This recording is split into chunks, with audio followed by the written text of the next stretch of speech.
Hello?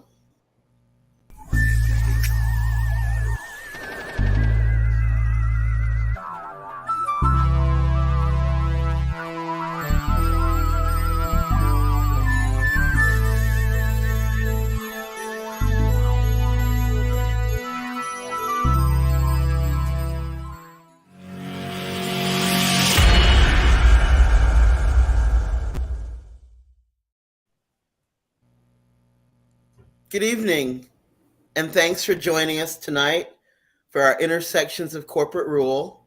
I'm George Friday. I'm a co-founder of Move to Amend, and I have the honor of being on the leadership team. I want to tell you a little bit about Move to Amend, especially if we're new to you or you're new to us. Move to Amend was established in reaction to a Supreme Court decision. I'm not going to remember the exact year, or it will depress me if I do, that gave full constitutional rights to non-human beings, saying that corporations have the same rights of a human being, and those rights are as inalienable as our rights as human beings.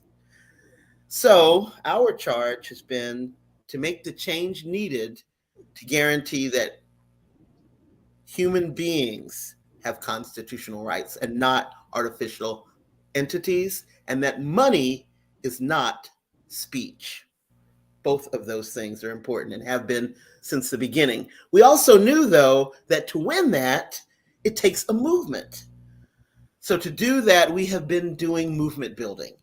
We have been doing education at the grassroots level to help people make connections that will build the necessary power to bring a change to the law of our land.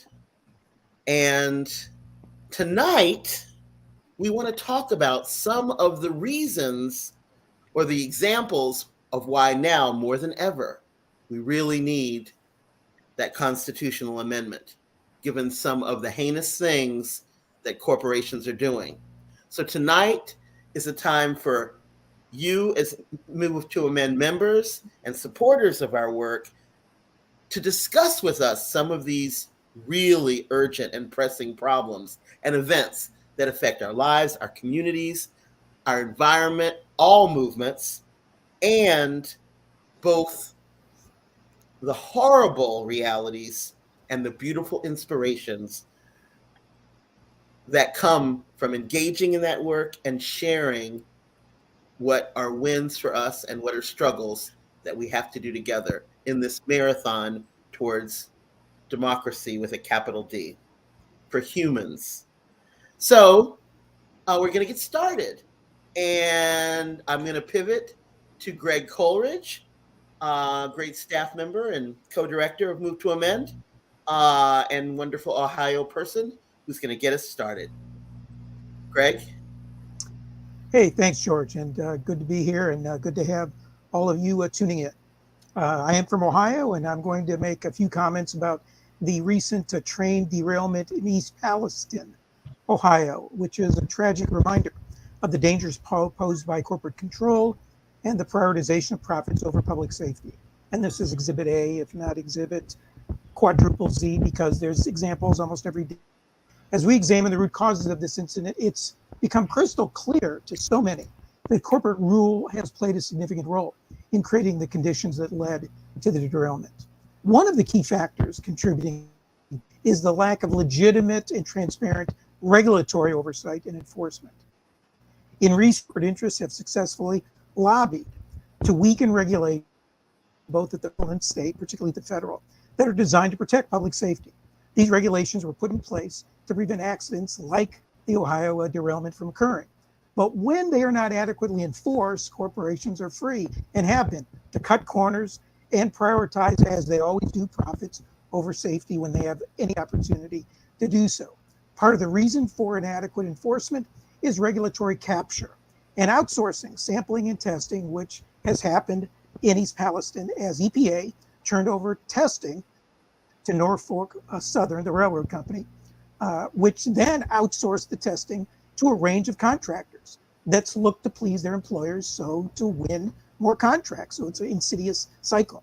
EPA itself has farmed out testing in East Palestine to 15 different corporate contractors.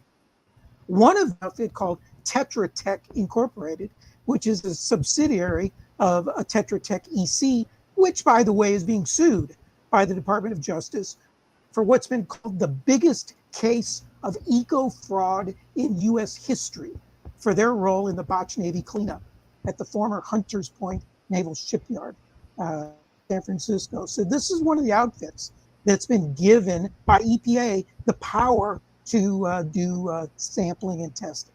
Another factor that's behind the problems in Palestine is the concentration of power within the railroad industry itself.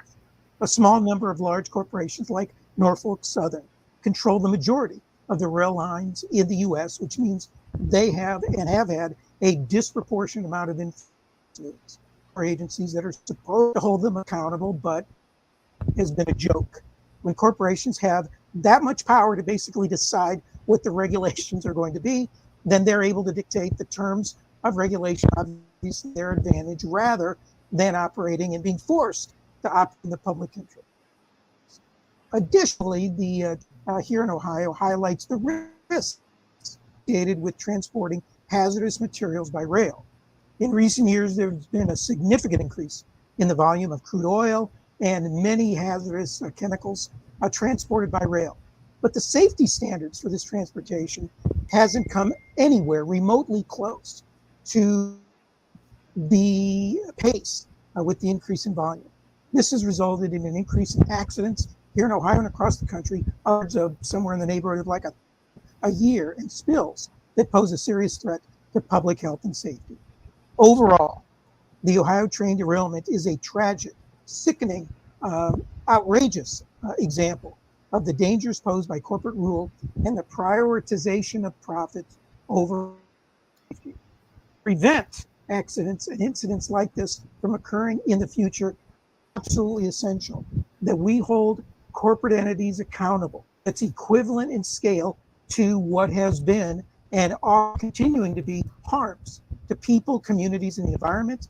That's not easy, not at all, when public officials, regulatory agencies, and in fact, the US Constitution have been captured by corporations, including railroad corporations and private contractors. Therefore, enacting what you may hear more of, our We the People Amendment, is a piece of what the solution is. That would abolish all corporate constitutional rights and end the corrupting influence of big money in elections from corporations and the super rich. So that's what we're trying to do, and that would certainly address some of the problems associated with corporate rule that is totally out of control.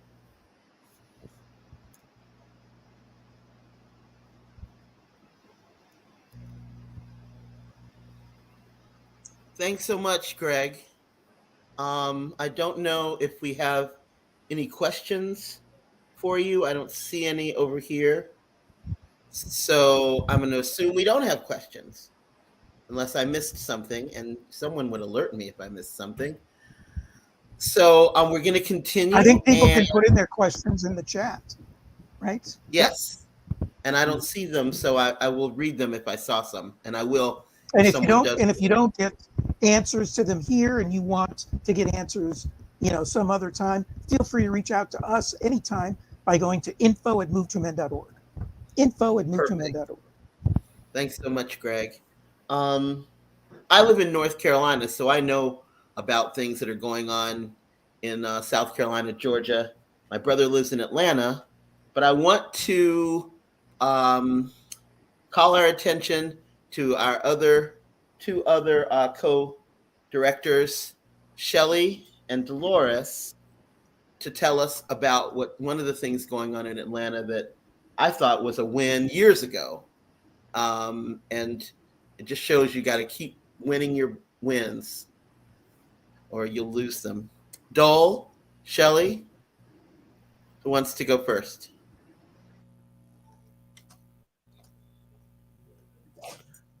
Dole, I'm giving it to you because I like your background and all that purple. Thank you. It's my grow light from all my little seedlings. Who's having issues with everything? It's a little hard.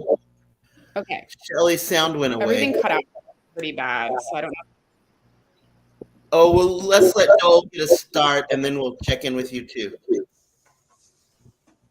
All right, so I can kick it off. Hey, everyone. I'm co-director with Move to Amend. Thanks for being here. And me and Shelly can kind of ping pong off of Cop City, which is the next topic. For those who are not familiar, it is a proposed 90 million urban warfare training ground that we built in Atlanta, in a huge swath of the Atlanta forest, known as one of the lungs of Atlanta and predominantly in a Black part of the city and county.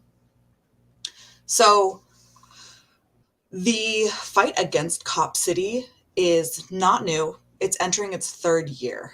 It was introduced in early 2021, and the proposal immediately drew fierce opposition from a large and diverse coalition that included environmental justice leaders, the Muscle Creek Nation, clergy, abolitionists, local neighborhood associations, and more. And that's because the fight against Cop City is at the intersection of so many different fronts of struggle.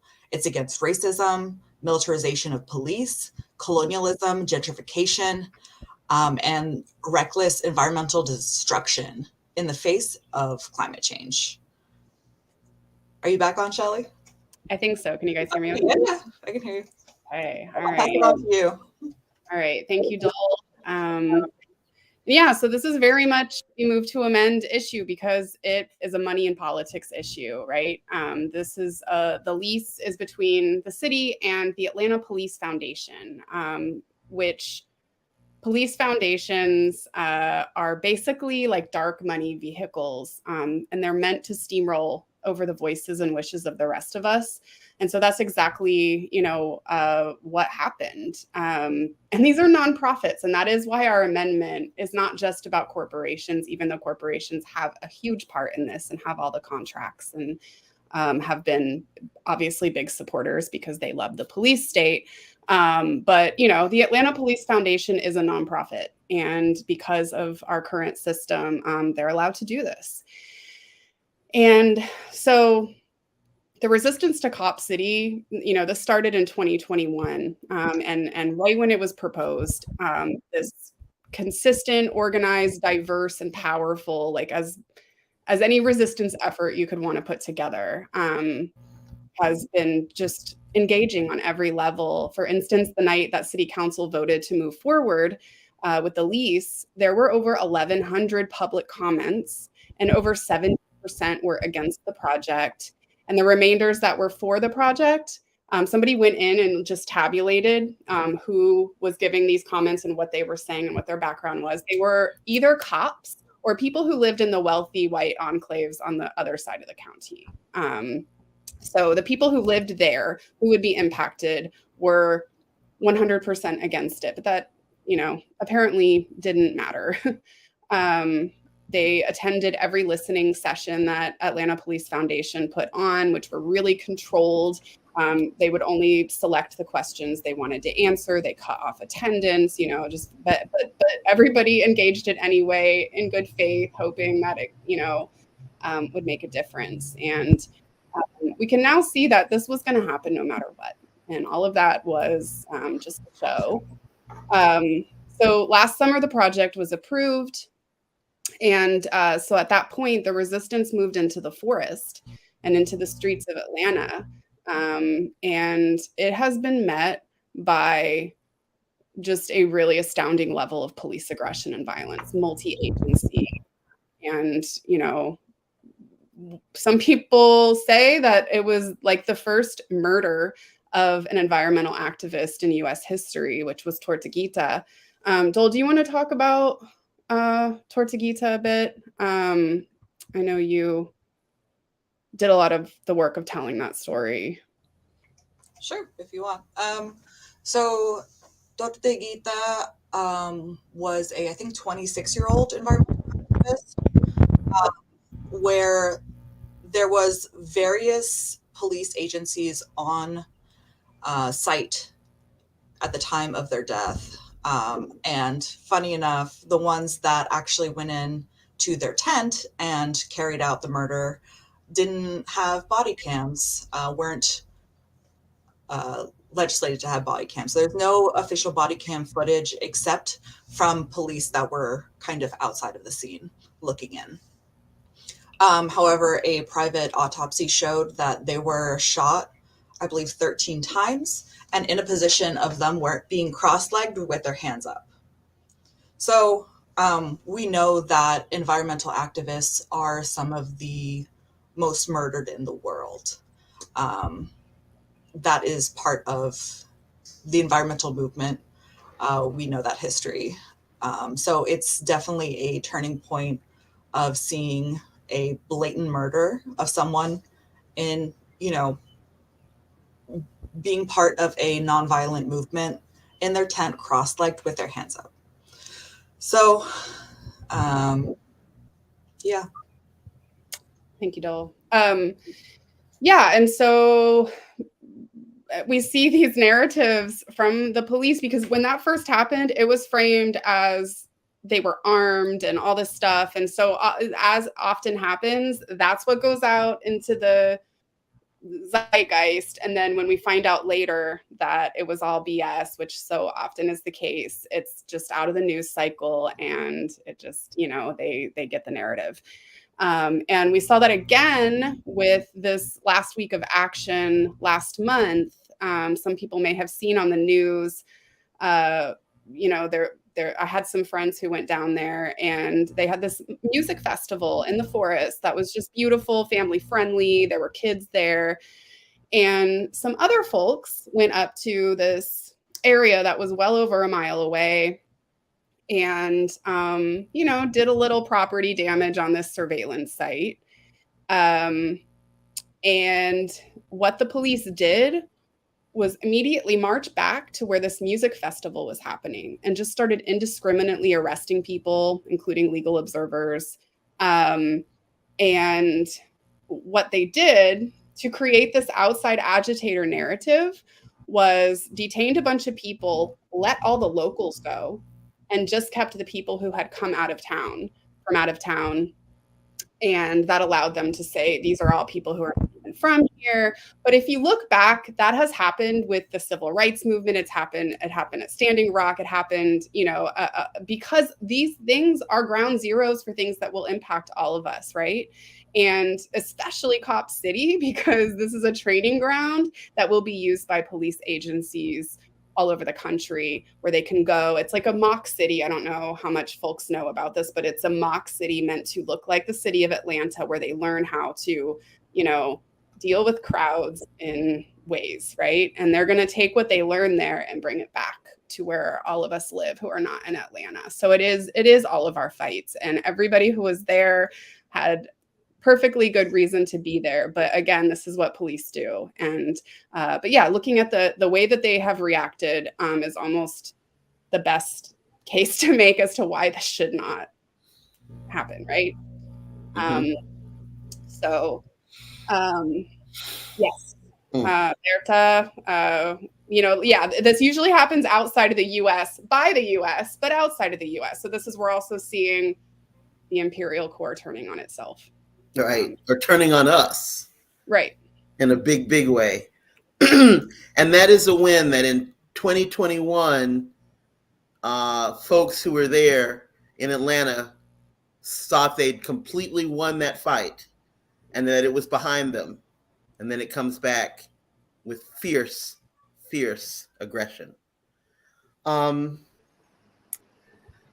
So attacks on our environment. I want to say one more thing too for folks. If you want to stick around, all these issues we're talking about, we're going to provide ways that you can support the people on the ground doing that work. Maybe we could put some stuff in the chat now too for people who might not be able to stay for that. But there's really important on the ground work happening that you can contribute directly to. That's still happening. Okay. I see a question that I want to ask now, but I don't know. It's not about Cop City and not directly about something that we've said so far tonight, but it's from Will Bronson. And Will asks, do you see a role for the Forward Party in election reform? So you can think on that. I can answer that. Oh, go ahead. They got a couple good So I'd things like to weigh in. on their platform, but again, we're not partisan, so we're not gonna like ever say any particular party that we're gonna align with. However, they do have some election reform ideas that we agree with for sure. And I'll just Greg? add, one thing the party could do is they could endorse and support the We the People Amendment and get all their candidates from the presidential down to the local. Yes. Not just, pigeonhole people to say once they take a position, they always forever are there and never. But, just truth be told, one of their co-directors or co-leaders or co-founders or something is Christine Todd Whitman, who's the former head of the Environmental Protection Agency. When I worked on environmental issues for a number of years, when she was EPA head. And EPA during that time, it hasn't changed a whole lot, and maybe it hasn't changed at all, but I knew it when I worked on environmental issues with a group on a Superfund site in Ohio. And EPA was front and center, a shield for the corporate. They were just, they just front and center worked on behalf of trying to protect potentially responsible parties, i.e. potential polluters, polluting corporations, to being held accountable. So that's, one of the people. Again, maybe she's changed, hopefully so, but under her watch of EPA, they were a front for the corporate crowd. Every polluter's advocate was true then. Thanks so much for that, Greg. There was also a note put in from Diane Foster reminding us that, yes, most environmental murders don't happen in the U.S., and some of y'all may remember that in Central America, Berta Casares, I think, was murdered some years back. And protecting the environment is becoming costly for many people, and it's certainly a priority. Keon, can you talk to us about the Willow project? Sure thing. So for those who aren't familiar, the Willow project in Alaska is a contentious issue that has been at the center of a debate about the future of oil drilling in the United States. The project, proposed by ConocoPhillips, one of our major fossil fuel polluters across the world, aims to construct a massive oil drilling operation in the National Petroleum Reserve in Alaska, or NPRA, located at Alaska's North Slope.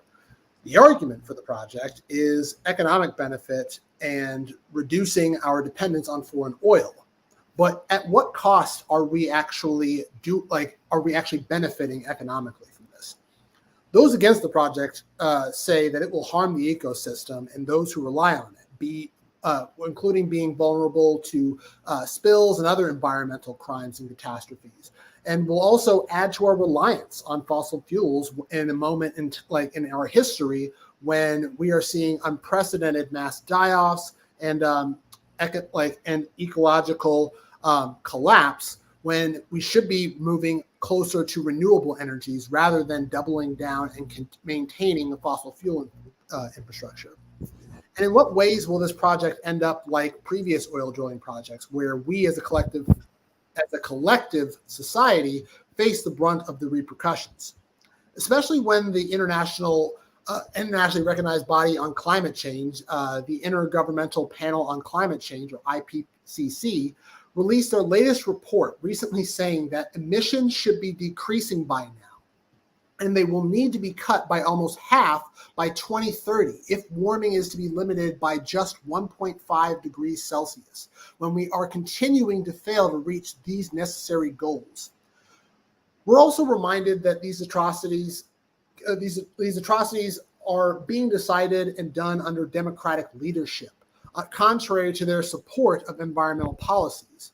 The game they're playing is one of international politicking, where our lives, our well-being as a species, along with every other species on this planet and the lives of the most vulnerable, are continuously left at risk, and most at risk of the on the front lines of environmental catastrophe. The Arctic feels climate change at a rate of 4 times the rest of the world. And the community of the Nuskuts, a predominantly Unupikat, I'm sorry, I'm butchering this, Unupiatak village will be disproportionately affected by this project. While there are many opinions about this project within the community's members, and no one is a monolith of these ideas, ultimately there are corporations that are speaking for their entirety and for a large project that will ultimately affect everyone here. The Willow Project is just one, but a prime example of how corporate influence can shape policy decisions in ways that are detrimental to the environment and to the public interest. ConocoPhillips, like many other fossil fuel corporations, has spent millions of dollars on lobbying and campaign contributions over the decades to influence government policies in their favor. And in this case, the company has used this influence to secure the support of the Trump administration as well and other major political bodies for the Willow Project, despite concerns raised by scientists and environmentalists alike about the potential risk of drilling in the Arctic. At the intersection of this issue, lie the goals of our Move to Amend movement, where we are seeing the role of corporate influence within our political process. We are seeking to overturn more than 130 years of Supreme Court decisions, most prominently with the Citizens United versus FEC decision, to eliminate the ability of corporations to influence our elected offices through the court-created doctrine of corporate constitutional rights, which has allowed unlimited amounts of corporate political spending as protected political speech. The organization argues that corporate power, Move to Amend argues that corporate power in politics undermines our democracy and leads to policies that benefit corporations and profit motives over the basic rights and well-being of our people, as well as the planet itself. So for us at Move to Amend, we see this fight against the Willow Project as part of a larger struggle to challenge the power of corporations in the political process and to demand greater accountability from elected officials. As long as corporations have the same rights as human beings under the Constitution, and their money is considered a form of protected political speech, they can afford to assert their rights, their interests, and their profit motives greater than any individual human being or communities through sheer concentration of wealth. And it's why we are mobilizing our community members to advocate for a democracy that puts people and the planet first. The movement, which is a broader movement that seeks to create a more just and sustainable future rooted in basic democratic principles. In conclusion, the Willow Project in Alaska is a stark reminder of the ongoing battle between corporate power and participatory democracy as a whole. So as the Move to Amend movement continues to push for fundamental changes to our political system, we will continue to advocate and demand an end to the court-created doctrine of corporate constitutional rights, aka corporate personhood, and the establishment of a constitutional amendment to ensure that money does not equal to speech, and that the fate of projects like Willow will ultimately depend upon whether the public, also known as our communities, demands a government that is accountable to the people, not just corporate interests. Thanks so much for that, Keon. Well, if you're not really annoyed, to say the least, now, I don't know why. I'm looking for any comments or questions. Did I miss one that one of y'all saw? No? I don't think so. Dole, there was another item that we wanted to share if we had time. Do you want to share that? I could read it if you don't care to. Sure. I think even just kind of circling back to these past 3 topics and thinking about both the environmental impact of all of these, but also the real onus put on the people through corporate interest affecting our world, our environment, the militarization of the police, and that systemic, I would say, violence that's used against environmental leaders, against our ecosystems. And these are things that we've seen around the world that the US has done to others. And as Shelley said, we're seeing the imperial core kind of come back on itself. So these are things that have been going on since the United States started. But I also think that's equally as important to talk about why just an amendment, it's an important step, but it ultimately is about the movement behind the amendment. And I see some people in the chat talking about people power. That's where it is. Yeah, do you want to do the, I think, did Dr. Lee get off? Yes, they Yeah. did. Oh, there. Oh, no, Dr. Lee's still here, but on a bus. On a train platform. Oh, a train platform. I don't know if you can see the piece that we wanted to tell people about. Oh, it's gone now. So are there any comments you'd like to make on what you've heard, Dr. Daniel Wayne Lee?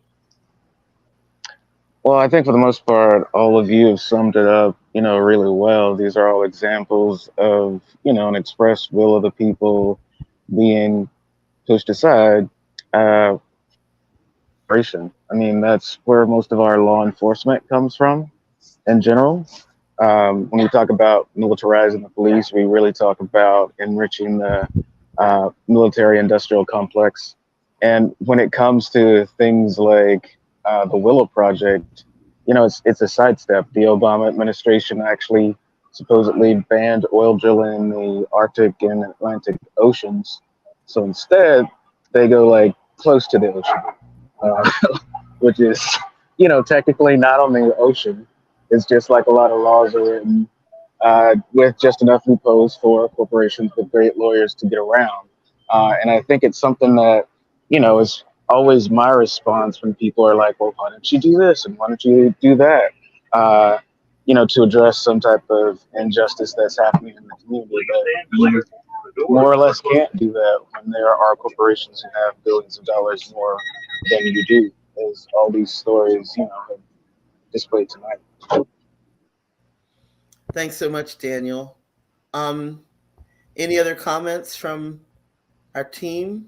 Well, I just want to say while Daniel's still here, somebody in the chat did bring up earlier what happened in Tennessee. And I know you were wanting to talk about that, Daniel. Was it Arthur?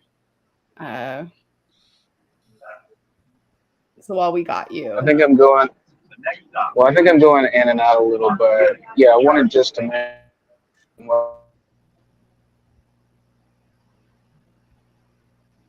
like there are time. There were some state legislators in Tennessee actually trying to take steps to do something about it. They joined protesters inside of the House in Tennessee, and the Tennessee legislature today basically expelled one of the young black legislators, and then they're planning on expelling a white woman and another black man in the next few days. But it's basically showing that they don't care that the kids were shot. They just care that the NRA gets its money or whatever gun manufacturer gets its money. And they also don't like elected officials protesting. Clearly. Yeah. But I mean, it's sort of indicative of, I think, what's happening in all of these stories. Because those people were elected, they weren't in the majority, but the people in their community elected them. And it's basically the voice of the people being pushed aside because they can. Because, well, frankly, Democrats are weak. Sorry to say that for any Democrats on the line, but it's true. And they don't really stand up when they need to and protect their own. Mm-hmm. Mm-hmm. This is the kind of situation that if we don't do what we can now, we will be in a position where we don't have a choice of doing anything, because protests will be illegal. There'll be a target on our backs, even if we're the most quiet spoken civil disobedience person. If we're holding a sign on a corner or going against what is the corporate line, you can see how this can really metastasize in the future and become something that absolutely chokes out and kills any real democracy that we have. And we're going to be under strict, ugly kind of rule. So we have to stop it. And we stop it with the amendment. Joel, will you tell me the amendment number? I've forgotten now what it is now. Well, it's the We the People amendment. It's the We the People amendment. That's how we have to refer to it. Okay. I won't worry about a number. We the People amendment. All right. Every problem that we have is supply chain housing issues. Yes. Yeah, so I saw a question in which somebody said, hey, I may have to go, where can I go to get more info? And I think the website was put in, MoveToAmend.org. And the information, if you want to get or inquire about how to become more active, info@MoveToAmend. If you're not already part of what we're doing, there's nearly 500,000, over 700 communities have passed resolutions, over 700 organizations have endorsed. If you want to individually sort of keep up with what the heck's going on and how we are educating, advocating, and organizing, I invite you to go to our website and sign our petition at movetoamend.org/motion. That's movetoamend.org/motion. And there you can join the effort and get up to speed. We promise not to inundate your inbox every single day, maybe only every other day. No, not even that often. So do participate and help us help you get on the other side of the learning curve. Because most of us, never learned about these things. In school, the corporate, we got to educate ourselves and organize ourselves because we're the ones who are going to take charge necessary to separate, as someone said in the chat, the corporate from the state. Absolutely. Daniel, is there something you wanted to share? No, I mean, I just wanted to make sure that, people in the New York Times and the Washington Post are talking about it.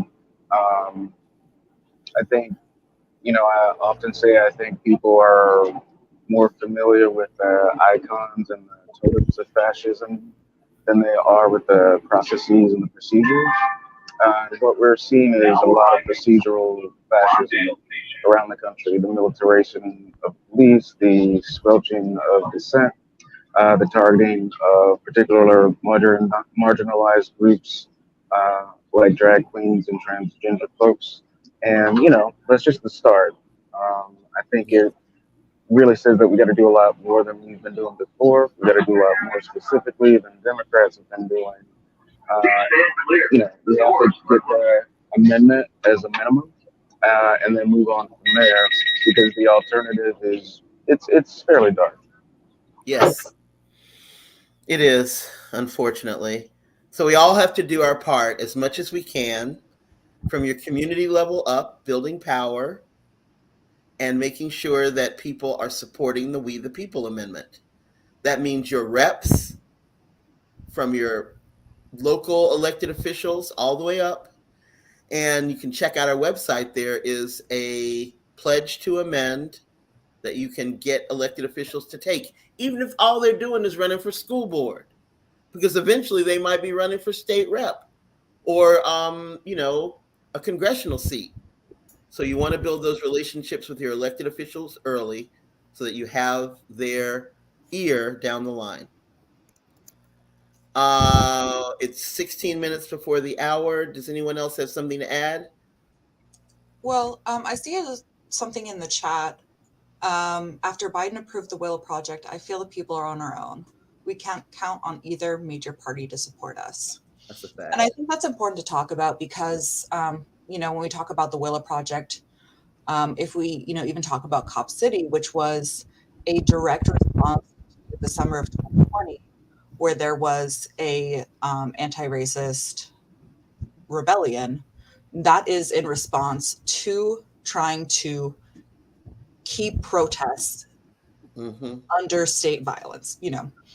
And I think that we see this a lot of times, that our Democratic leaders, if we have a Democratic president, they build the infrastructure that the Republicans then use to oppress us. We saw that with Obama, with his drone projects. We see that, you know, even with the Willow project, with this urban warfare training ground.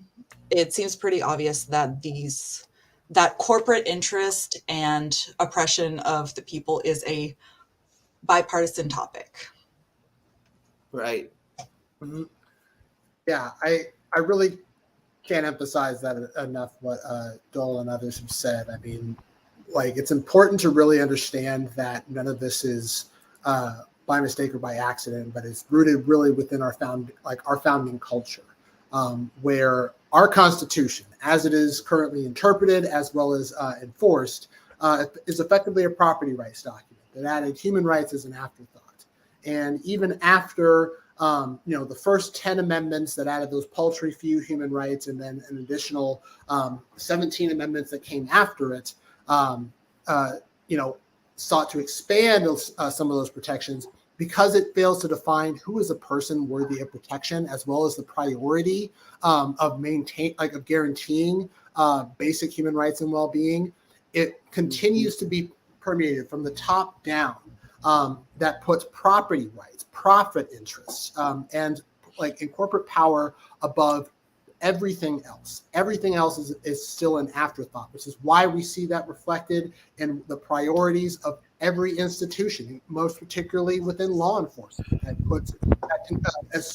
and our elected bodies that continue to construe the destruction of property, or even the slighting of property or profit interests as being equivalent to physical violence against human bodies or destruction of the environment and our planet. So as long as we are continuing to be put under this basic foundation, this basic cultural foundation, we're going to continue seeing this priority. So it's why I oftentimes tell people, I don't see it as being between right versus left, or Republican versus Democrat, but really, I mean, both major parties. We live within a two-party duopoly that are two sides of the same coin being passed between the same wealthy few hands. You got that right.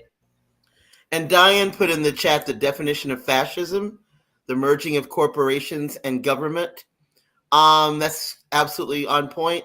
And if you look up or research the 14 signs of fascism, you will see that all 14 are happening right now. And, I can't remember all of them, but Daniel named a couple. One is marginalizing gay and trans people, disrespecting women, not allowing any kind of protests, making scapegoats is the word I couldn't remember, of the poor. But the 14 signs of fascism. It's a little scary, but we can do the work. It is work, and it's hard work, and it's every day. You don't have to wear yourself out every day, but you do have to stay on point, stay focused, be willing to talk to people and engage in the conversation. Bring it up. Don't be in somebody's face and argumentative or rude, but you can validate the reality that most people are experiencing. That, isn't this crazy? Do you think things might be off a little bit? You can have that conversation with people. And then after having that conversation for a while, you can say, you know what, one of the problems probably is corporations having the power of people. Let me tell you about Move to Amend. And that's how it goes. Well, I think we're going to be done a little early tonight. Glad you were able to join us. I put my thing up under my computer, so I can't get on camera again, all you'll see is the top of my head. But I've been warned not to let my computer get too overheated, so I keep it elevated on this thing, which means I can't wave goodbye. Well, I can wave goodbye, but you will just see my hand. Alfonso, are we okay to sign off? Yeah, absolutely. I don't see any more comments or questions. But if anyone has questions and you're viewing this after this has been live, you can always leave a comment and we will try to get to it as soon as possible. Or you can also reach us on the email that's scrolling at the bottom, which is info@MTAmend.org. Very good. Thanks, everyone.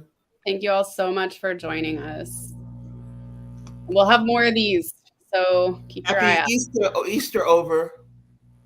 Easter, Passover, Ramadan, all that good stuff. Bye. Keep the faith and work hard.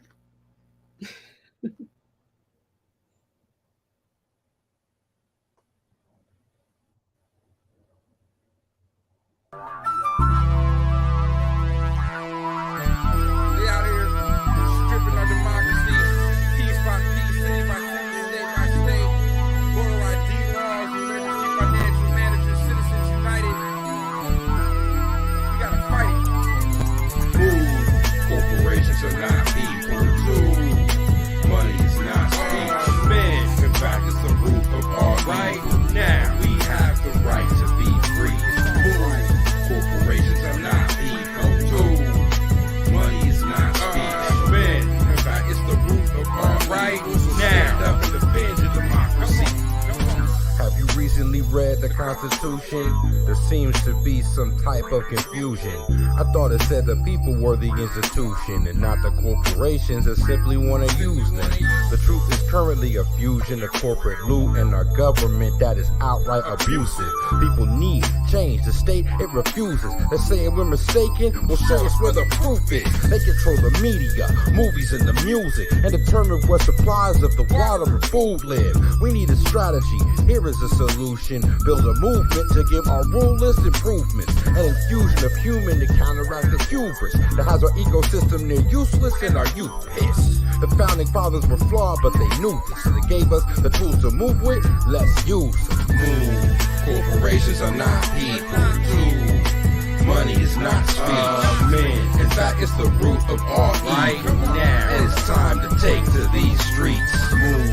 Corporations are not people too. Money is not speech. Men, in fact, it's the root of all right now. So get on out of your seats. Citizens United is the lie. Corporation doesn't know life, nor does it die. Profits from the 100 richest fictions alone in 1 year can make all of poverty gone. The Republicans are lost. Democrats bought. Most American people have forgotten that we fought for healthcare, education, services, and safety. It wasn't kindness, it was war that ended slavery. Not advocating violence, I am saying that lately a lot of folks is dying in ways that seem shady. A lot of students is hiding from debt that they can't beat and asked to be excited about a future they can't see. It's not a climate crisis, it's a corporate crisis, because a corporation can never know what life is. Only a human can. What's the solution then? Amend the Constitution or it's revolution, man? Corporations are not people too. Money is not speech. Men, in fact, it's the root of all right now. To us to educate and to reach. Corporations are not people too. Money is not speech. Men, in fact, it's the root of all right now. Which side of the fence you find your feet? Hip-hop never died, the corporation stole it and told us with bonus that we never owned it. They just loaned it out for the moment. It's a policy and culture matrix. When corporations shape it, only the profits hold it sacred, though they stole to make them. We don't have the convenience of giving up. Gotta swallow all of the real, even if it comes from sippy cups. It's not a matter of political correctness. It's a matter of having the knowledge of what respect is. You can't defend humanity without joining it. This is our responsibility. Let's stop avoiding it. Instituting love as a practice and overcoming the fascists to achieve the democratic, economic, and ecological collapse. I am not being neurotic. I simply offer the fact. We the people are under a monster's attack. It's time to rise, open the eyes, and take our democracy back. Corporations are not people. Money is not